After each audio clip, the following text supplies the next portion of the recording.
Jeju island arc सभी solo levelling fans इस arc का बहुत टाइम से वेट कर रहे थे क्योंकि इस आर्क में जिनवू वर्सेस एंड किंग बेरू की फाइट होगी और जिसके बाद जिनवू को उसकी one of the most loyal और पावरफुल शैडो मिलेगी। पर ये सब होगा कैसे और ये बैटल कितनी इंटेंस होगी ये आज हम जानेंगे। लेकिन सोलो लेवलिंग एनिमे में ये बैटल सभी स्टार्ट होना बाकी है, जिसका मतलब है कि ये वीडियो ओनली एनिमे वॉचर्स के लिए नहीं है। सो मैं सभी को इस वीडियो के शुरू होने से पहले डिस्क्लेमर देता हूं कि ये वीडियो बस मानवा और उन फैंस के लिए है जो इस वीडियो से स्टोरी को जानना चाहते हैं। अगर वो तुम हो तो वीडियो को लाइक करके चलो आगे बढ़ते हैं। तो जेजू आइलैंड रेड में स्ट्रॉन्गेस्ट एस रैंक हंटर जो ग्लोबली बस इस रेड के लिए आए हैं, लाइक जापान का स्ट्रॉन्गेस्ट हंटर एसोसिएशन और उनका लीडर भी इसका पार्ट है। बट एक बंदा नहीं है, अपना संग जिनवू, वो इस रेड का पार्ट नहीं बनता है और उसके बिना भी ये रेड स्टार्ट होती है और बाकी हंटर्स भी उसका ना आना एंड में एक्सेप्ट कर लेते हैं और उसके बिना इस रेड को शुरू करते हैं। लास्ट रेड के बाद से जेजू आइलैंड पूरी तरह से बदल चुका है, वो पिछली बार से भी ज्यादा खतरनाक हो चुका है। पूरा आइलैंड अब एंट कॉलोनी है, लेकिन अब यहाँ पे एंट्स का भी सर्वाइवल मुश्किल हो चुका है क्योंकि फूड रिसोर्सेज जीरो हो चुके हैं। एंट्स एक दूसरे को खाकर सर्वाइव कर रहे हैं। बट फाइनली वो टाइम आ चुका है जब क्वीन एंट का अल्टीमेट सोल्जर बॉर्न होए, दी एंट किंग बेरू। जेजू आइलैंड की लास्ट डेट के बाद से एंट इवॉल्व हो रही हैं, यानी इन 2 सालों में जमीन पर रेंगने वाली एंट्स ह्यूमन जैसा बिहेव करने लगे। कुछ के पास विंग्स है उड़ने के लिए, कुछ हार्ड है स्टील बन चुकी हैं और एंट किंग उन सभी का पीक वर्जन है जिसके पास अनलिमिटेड पावर है, जो इन सभी पर राज करने के लिए पैदा हुआ है। बट इस प्रोसेस के बीच में आने वाली रेड एक वॉल बन के खड़ी है। हु विल विन, वॉल या फिर वॉल ब्रेकर, इसका फैसला होगा रेड शुरू होने के बाद। इस रेड के लिए स्पेशली सभी कंट्रीज ने अपनी वॉरशिप को जेजू आइलैंड के लिए रवाना किया है, जहां पर चाइनीज कोस्ट ऑफ ताइवान और कोरिया से एक बहुत बड़ी वॉर फ्लीट जेजू आइलैंड को घेर लेती है और S rank hunters helicopter Jeju island पे पहुंचते हैं और उनके साथ एक कैमरामैन है जो इस पूरी रेड को ब्रॉडकास्ट करेगा लाइव। और पहली बार नॉर्मल लोग एस रैंक रेड को देख पाएंगे और शायद आखिरी बार भी, क्योंकि वो थर्ड फेलियर झेल नहीं पाएंगे। हर किसी को जेजू आइलैंड की कहानी अब खत्म चाहिए। गोटो रियूज जेजू आइलैंड के अपर डिस्ट्रिक्ट में अपने 2 बंदों के साथ पहुंचता है। वो देखता है कि एंट्स ने एक दूसरे को खाना शुरू कर दे क्योंकि हर जगह पे एंट्स की खाई हुई अधूरी बॉडी पड़ी है। यहाँ पर गोटो ने अपनी टीम को 4 पार्ट में डिवाइड करके आइलैंड के डिफरेंट पार्ट में प्लेस किया है और एक सिंगल कमांड पे सभी लोग अपने मैजिकल एनर्जी को रिलीज करते हैं और कोरियन हंटर भी अपने हेलीकॉप्टर से पहुंच चुके हैं। चोई जोंग पहुंचते ही एंट्स को जलाना शुरू कर देता है और आइलैंड के बाहर से इलेक्ट्रिक जैमिंग वेव को एक्टिवेट करके हंटर एंट्स और एंट क्वीन के बीच का कम्युनिकेशन कट ऑफ कर देते हैं। चोई जोंग और उसकी टीम सीधे एंट किंग के लिए बढ़ रहे हैं। वो एंट्स को मारते हुए एक जगह पे पहुंचते हैं जिसको देखकर उन सभी के गोटे मुंह में आ जाते हैं। एंट क्वीन का ब्रीडिंग ग्राउंड, हर जगह पर एंट्स के एग हैं, पर उन सभी एग्स में एक एग सभी का ध्यान अपनी तरफ अट्रैक्ट करता है जो साइज में बाकी एग से काफी मैसिव है और ये एग अब हैच हो चुका है, यानी इसके अंदर जो भी बंदा या बंदी थी वो बहुत ज्यादा पावरफुल थी और वो अब बाहर आ चुका है।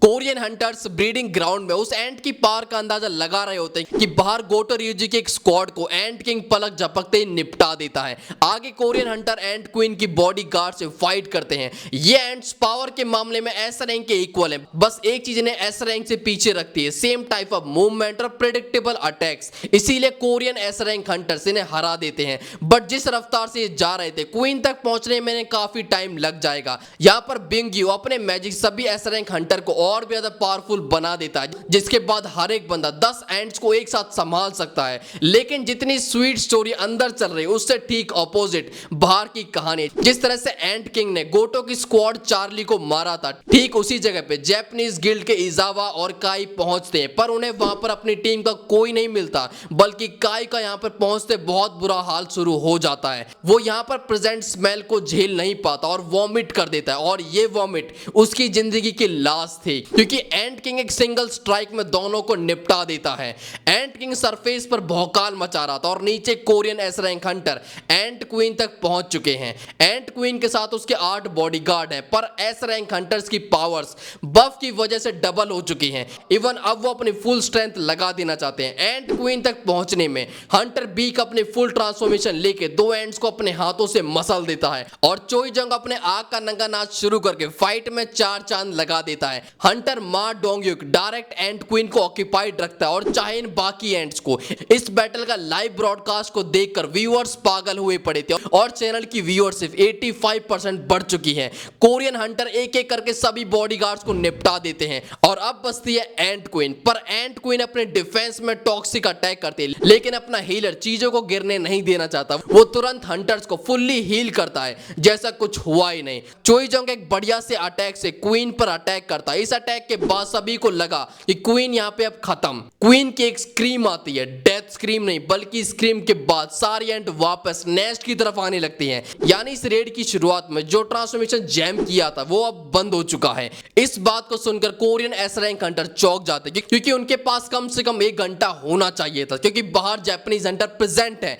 एंट्स का आना इतनी बड़ी दिक्कत नहीं थी, पर एंट्स के साथ जो बंदा आता है उसकी पावर को देखकर सभी हंटर्स की फट जाती है, क्योंकि वो अकेला बंदा इतना पावर होल्ड करता है जितना ये सारे हंटर्स मिलकर भी नहीं। और ये बंदा है बेरू। बेरू का मैजिकल प्रेशर सेंस करके सभी अपनी जगह पे फ्रीज हो जाते हैं, चाहे जमीन पे गिर जाते हैं। रिपोर्टर यहां आना अपनी सबसे बड़ी गलती मानने लगता है। किसी में हिम्मत नहीं थी कि वो इसकी तरफ आंखें भी उठा के देख पाए। बेरू उनके साइड से निकल के जाता है। एंड क्वीन को देखने के बाद वो चाहेन को एक पंच में उड़ा देता है। चाहे डोंगवर्क, बारक्यून, फिर चुईजोंग, एक एक करके वो सभी की बैंड बजा देता है और दिखाता है कि वो कीड़ा नहीं बल्कि उसके सामने ये एस रैंक हंटर्स कीड़े हैं। यहां बस एक बंदे की वजह से ये लोग स्टैंड कर पा रहे थे, अपना एक्स्ट्रा ऑर्डिनरी हीलर की वजह से। वो अपने प्रेजेंस को हाइड करके सभी को हील कर रहा है, पर उसका कैमोफ्लेज ज्यादा देर तक काम नहीं करता। बेरू अपना हाथ उसके आर पार निकाल देता और यहां पर ये खत्म हो जाता है और बेरू चिल्लाता वो सभी हंटर से पूछता कि तुम्हारा किंग कौन है। तभी बेरू को नेस्ट से बाहर एक स्ट्रॉन्ग प्रेजेंस फील होती है। वो उसकी तरफ बढ़ता है। गोटो को अब तक पता चल गया था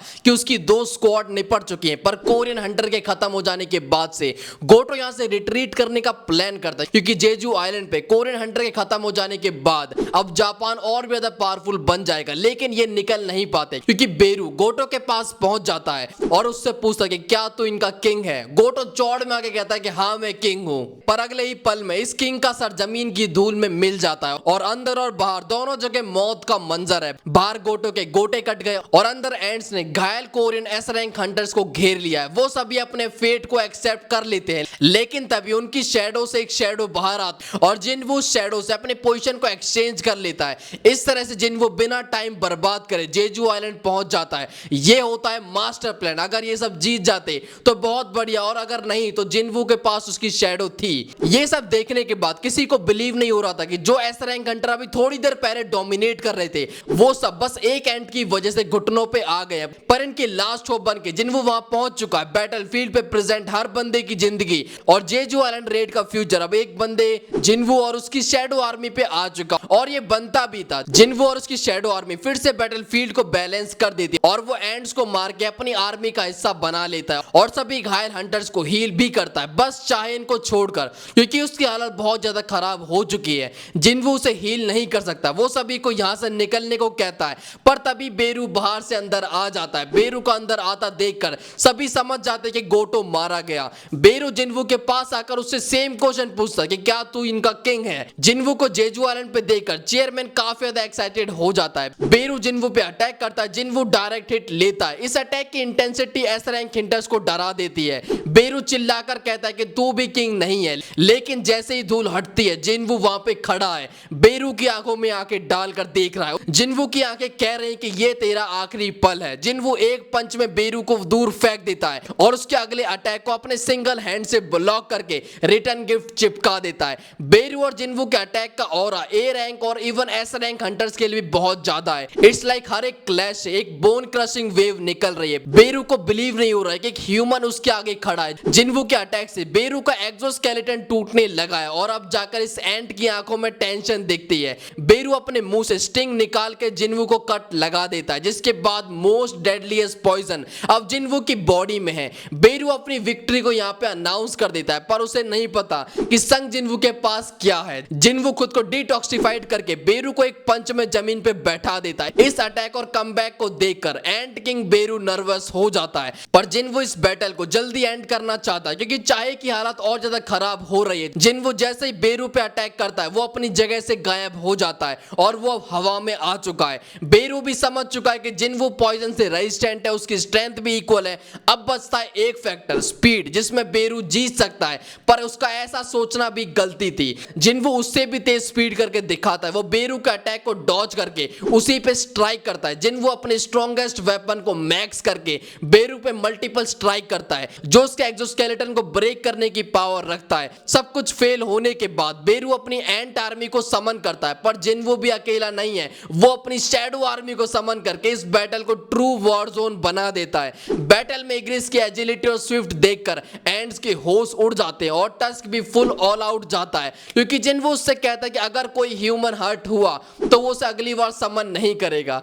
टस्क के पावरफुल अटैक्स को देखकर सब शॉक होते हैं कि इस डीमन को जिनवू ने समन किया है। इस मॉन्स्टर्स पावर को विटनेस करने के बाद बेरू के भी पैर अब जवाब दे देते हैं। वो खुद को जिंदा रखने की जंग में लग जाता है। वो यहां से भागने लगता है, पर जिनवू उसे दबोच कर फाइनल अटैक में उसे हरा देता है और चाइन को बचाने के बाद जिनवू वापस से आकर बेरू को अराइज का ऑर्डर देता है और उसे मिलता है दी एंट किंग बेरू अपनी शैडो आर्मी में। बेरू को हराने के बाद जेजू आइलैंड वापस एक सेफ प्लेस बन गया और जेजू आइलैंड आर्क यहाँ पे खत्म हो जाता है। और वीडियो तुम्हें कैसे लगी कमेंट्स में बताना। वीडियो अच्छी लगी हो तो लाइक करना ना भूलें और सोलो लेवलिंग के ऊपर अगर तुम्हें और वीडियोस देखनी है तो कमेंट से बताओ और कुछ टॉपिक भी सजेस्ट कर सकते हो। So that's all from my side. मिलते जल्दी एक और वीडियो के साथ, तब तक के लिए बाय।